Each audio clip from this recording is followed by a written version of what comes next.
आज की क्लास में हम लोग पढ़ेंगे संख्या यानी नंबर्स के बारे में कि प्राकृतिक संख्या क्या होती है, पूर्ण संख्या क्या होती है, पूर्णांक संख्या क्या होती है, सम संख्या क्या होती है, विषम संख्या क्या होती है, भाज्य संख्या क्या होती है, अभाज्य संख्या क्या होती है, परिमेय संख्या क्या होती है, अपरिमेय संख्या क्या होती है।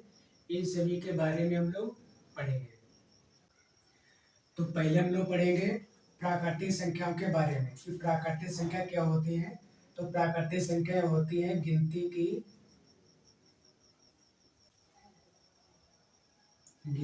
की सभी संख्याओं को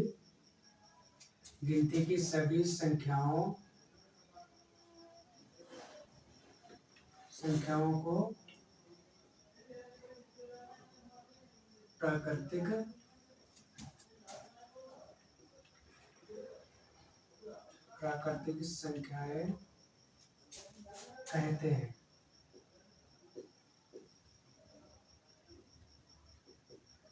गिनती की सभी संख्याओं को प्राकृतिक संख्याएं कहते हैं, यानी वे संख्याएं जिनका प्रयोग हम गिनने के लिए करते हैं उनको प्राकृतिक संख्याएं कहते हैं। जैसे हमें कुछ गिनना होता है तो हम शुरुआत करते हैं एक से। 1 2 3 4 5 6 7 8 9 10, ये हो जाएंगे अनंत तक। तो हमने शुरुआत की है एक से, तो लिखेंगे 1 2 3 4 5 6, ये हो जाएंगी अनंत तक। ये हो गई प्राकृतिक संख्याएं। तो ये भी पूछ सकते हैं कि सबसे छोटी प्राकृतिक संख्या। तो सबसे छोटी प्राकृतिक संख्या हो जाएगी 1, और सबसे बड़ी प्राकृतिक संख्या हो जाएगी अनंत। तो पढ़ेंगे पूर्ण संख्याओं के बारे में। पूर्ण संख्याएं, इनको कहा जाता है होल नंबर्स।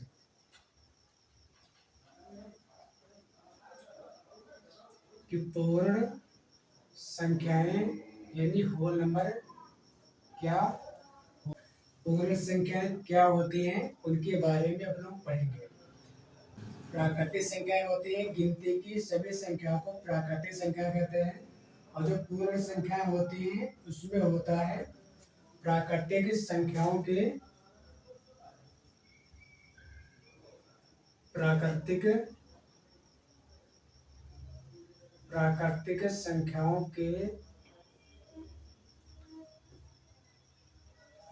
संख्याओं के समूह में शून्य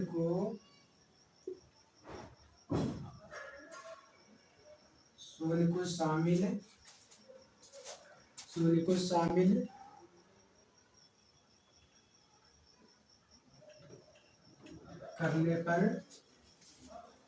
शामिल करने पर जो समूह बनता है उसे पूर्ण संख्याएं कहते हैं। तो पूर्ण संख्या होती है प्राकृतिक संख्याओं के समूह में शून्य को शामिल करने पर जो समूह बनता है उसको पूर्ण संख्या कहते हैं। जैसे तो प्राकृतिक संख्या हमारी ये होती है, हो जाएगी अनंत। इसमें अगर हम 0 को शामिल कर दें तो ये हो जाएगी पूर्ण संख्या। अब ये प्रश्न पूछा जाता है कि सबसे छोटी पूर्ण संख्या। सबसे छोटी पूर्ण संख्या हो जाएगी 0। सबसे बड़ी पूर्ण संख्या तो हो जाएगी अनंत।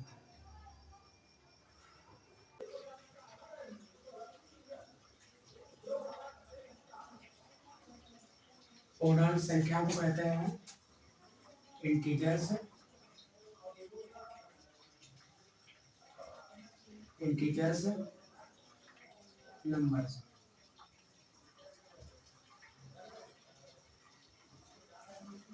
पूर्णांक संख्या को कहा जाता है इंटीजर्स नंबर। तो पूर्णांक संख्या क्या होती है, इसको हम लोग पढ़ेंगे। पूर्णांक संख्या वे संख्या होती हैं पूर्ण संख्याओं के समूह में ऋणात्मक संख्याओं को शामिल करने पर जो समूह बनता है उसको पूर्णांक संख्याएं कहते हैं। पूर्ण पूर्ण संख्याओं के समूह में पूर्ण संख्याओं के समूह में ऋणात्मक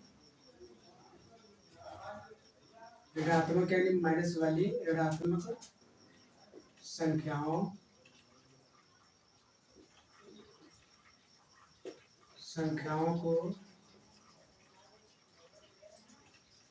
को शामिल करने पर जो समूह बनता है उसे पूर्णांक संख्याएं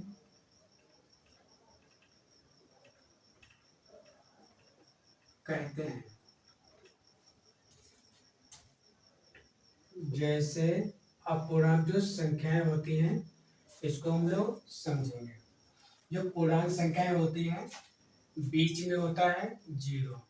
हम ऐसे समझते हैं हमारे जो सिर है यानी हमारी जो खोपड़ी है, हमारा जो सिर है वो बीच में है और ये हमारा दाहिना हाथ है और ये हमारा बायां हाथ है। तो जो बीच में सिर होता है उसको हम मान लेते हैं जीरो और जो हमारा दाहिना हाथ है इधर की संख्या हो जाएगी प्लस वाली और जो बायां हाथ है इधर की संख्या हो जाएगी माइनस वाली। ये हमारा सिरा है, इधर है दायां हाथ और इधर है बायां हाथ।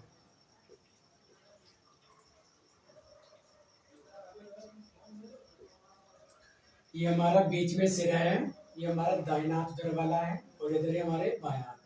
तो जो सिर होता है यहाँ पर हम मान लेते हैं जीरो और जो दाएं हाथ तरफ इधर की संख्या हो जाएगी प्लस वाली,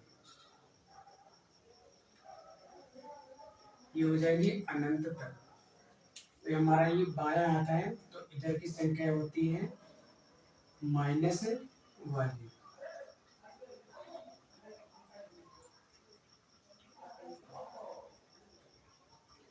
ये इधर भी हो जाएंगी अनंत तक। तो ये भी पूछ सकते हैं कि सबसे छोटी धनात्मक पूर्णांक संख्या, सबसे छोटी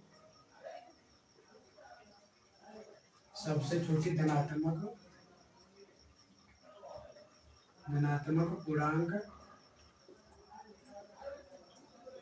संख्या हो जाएगी एक और सबसे बड़ी धनात्मक पूर्णांक संख्या हो जाएगी अनंत। जब धनात्मक पूछा, धनात्मक मतलब होता है प्लस वाली, तो ऋणात्मक भी पूछा जा सकता है। सबसे छोटी ऋणात्मक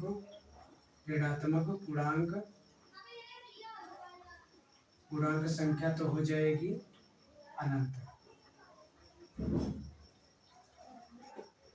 सबसे बड़ी ऋणात्मक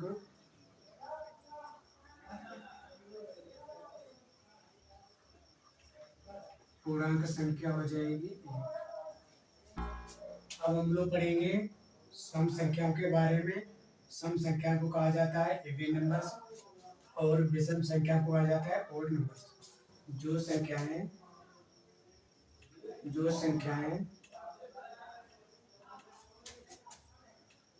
2 से पूरी कट जाए उन्हें सम संख्याएं कहते हैं। जैसे, और इसमें भी लिखते हैं, फिर उसके बाद में उदाहरण हम एक साथ में समझते हैं। जो संख्याएं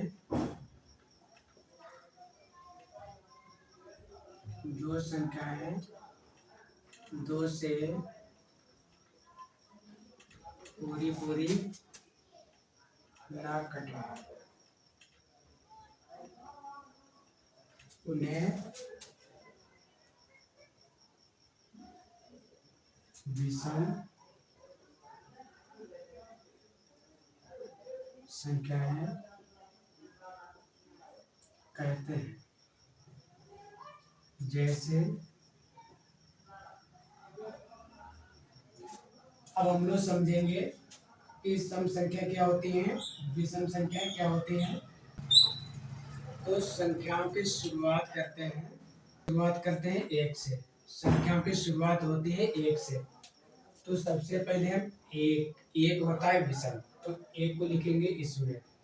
1 के बाद में आता है 2 होती है सम संख्या, तो सम में लिखेंगे। 2 के बाद में आता है 3, तो 3 होता है विषम, इसलिए विषम संख्या में लिखेंगे।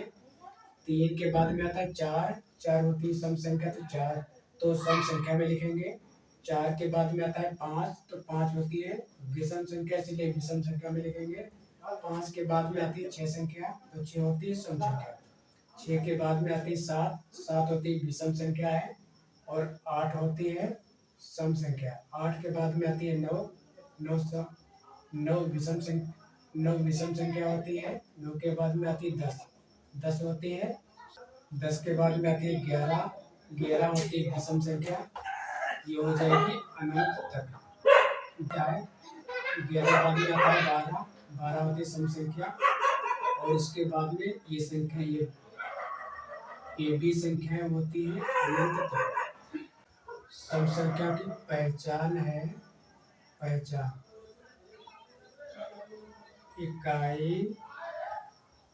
इकाई अंक 0, 2, 4, 6 या 8, इनमें से कोई अंक हो। और विषम संख्या की पहचान होती है 1, 3, 5, 7, 9, इसमें से कोई अंक हो तो वे होते हैं विषम संख्या।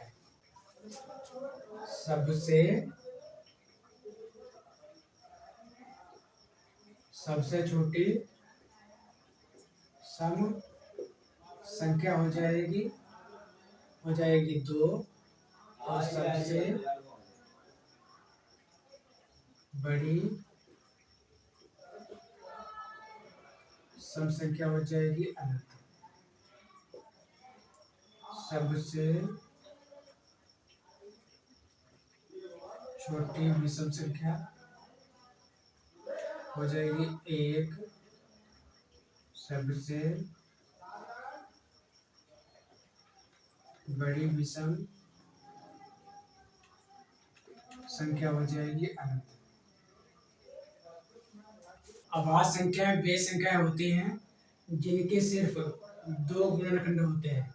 जैसे 5 दिया है, तो 5 के गुणनखंड हो जाएंगे 1 और 5। दिया है 3, तो 3 के गुणनखंड हो जाएंगे 1 और 3। 7 दिया है, 7 के हो जाएंगे 1 गुणे 7। जिन संख्याओं के सिर्फ 2 गुणनखंड होते हैं उनको अभाज्य संख्या कहते हैं। जैसे पाँच है, 5 के गुणनखंड होते हैं 1 और 5, 3 के होते हैं 1 और 3, 7 के होते हैं 1 और 7। ये सभी संख्याएं अभाज्य संख्याएं।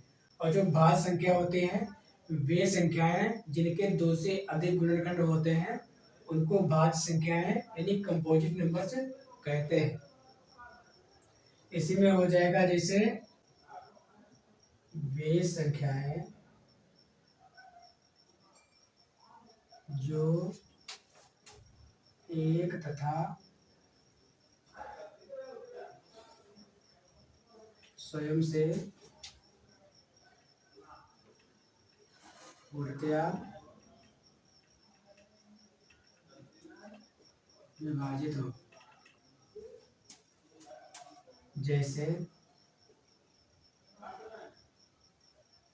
2 है, एक ना तो भाज्य है और ना ही अभाज्य है, तो लिखेंगे 2। हम ऐसे समझ सकते हैं जिन संख्याओं के सिर्फ 2 गुणनखंड होते हैं उनको अभाज्य संख्या कहते हैं। तो इससे हमने 2 लिया है तो 2 के गुणनखंड हो जाएंगे 1 और 2, 3 के हो जाएंगे 1 और 3, 5 के हो जाएंगे 1 और 5। ये सभी हो जाएंगी अभाज्य संख्याएं। 3, 5 है, 7, ये सभी अभाज्य संख्याएं हैं। तो प्रश्न ये भी पूछा जा सकता है कि सबसे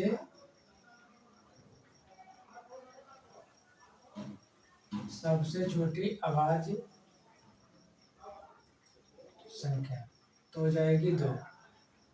सबसे बड़ी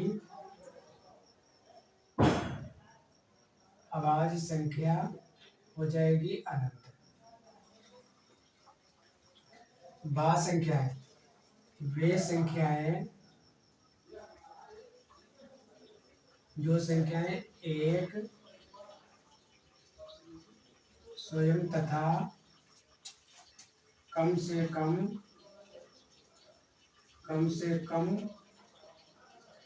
एक अन्य संख्या से पूर्णतया विभाजित हो, उसे भाज्य संख्या कहते हैं। जैसे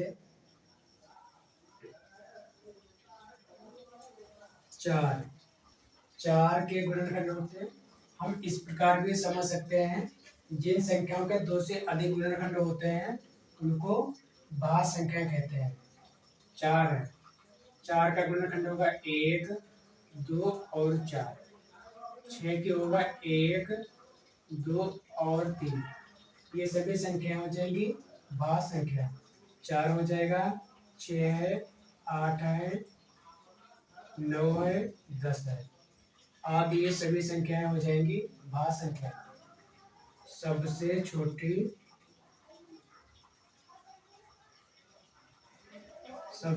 भाज्य संख्या